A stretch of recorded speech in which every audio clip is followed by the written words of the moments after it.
Hey guys, how you doing? Welcome to Vibe with Ivy. Today I am in the farm. I want to take you for a farm tour of what I am growing currently in my farm. Yeah, so stay tuned, watch till the end. This is the view of the farm that I want to take you for a farm tour. Now it's around an acre. That's the approximation of the size of the land. For this season, I've grown maize. Where I live in, maize do well during this season. That is why you can see I have planted maize. And for the type of maize that I planted, the germination process is around 97%. Yeah, so the germination is doing quite great. The maize are also doing quite fine. As you can see, I chose to do 2 seeds per hole, and they are really growing well, and I have planted them in rows. Yeah, in between the rows I've tried to plant some pigeon peas. Those are the pigeon peas that are growing, and I know they'll grow quite well between the maize. Yeah, I think it's a type of a mixed farming, but I don't think I can really entirely say this is mixed farming, because for the pigeon peas I've planted with a spacing of between the rows, then I skip around 15 rows, then I plant some more between those two lines. So I didn't plant a lot of pigeon peas. I only planted them for family consumption. Yeah, as you can see, as I was trying to show you, I've also used some animal dropping for my fertilization, or for the as fertilizer.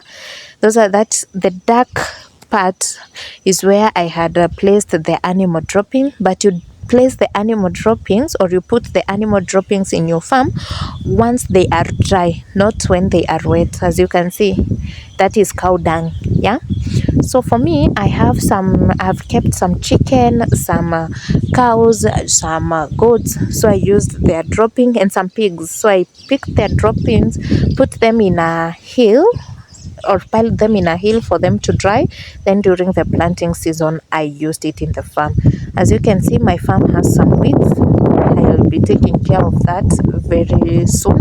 I'll show you the process that I'll do, or the process that I'll take to get rid of the weeds. Those are some nice banana plants, but now the bananas that I've planted are mainly for fruits. Yeah, as you can see, we have some bananas that have sprouted. I use those bananas for fruits.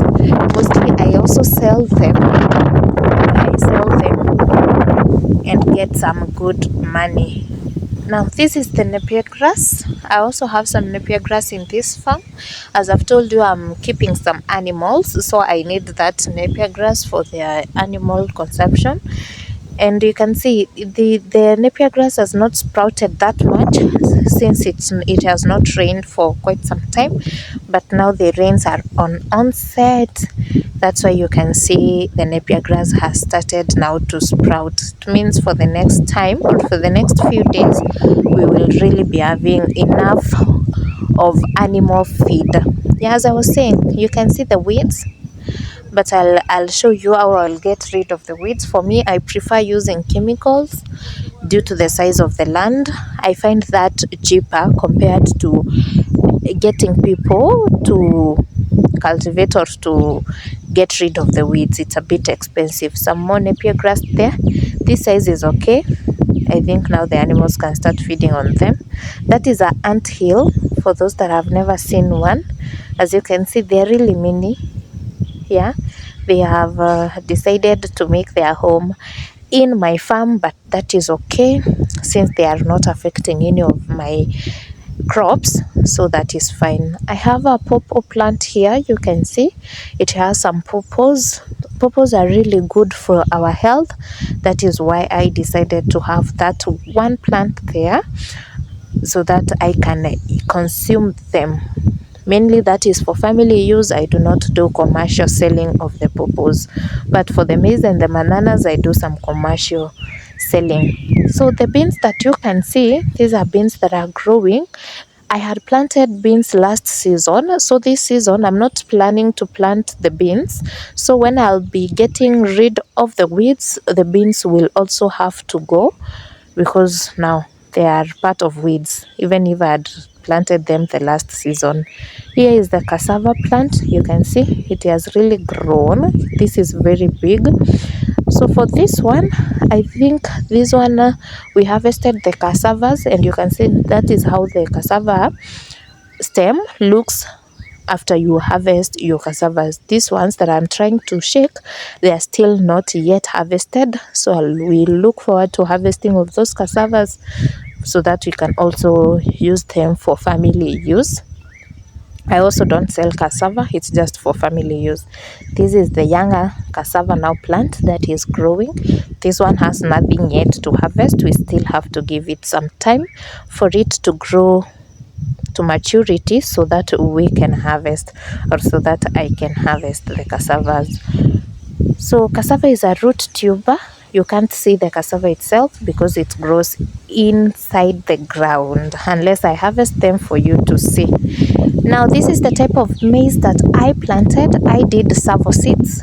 Yeah, I purchased this from the farmer's store. You can see that is a savo seed. This is the bag that I used, or this is the bag that they're packaged in.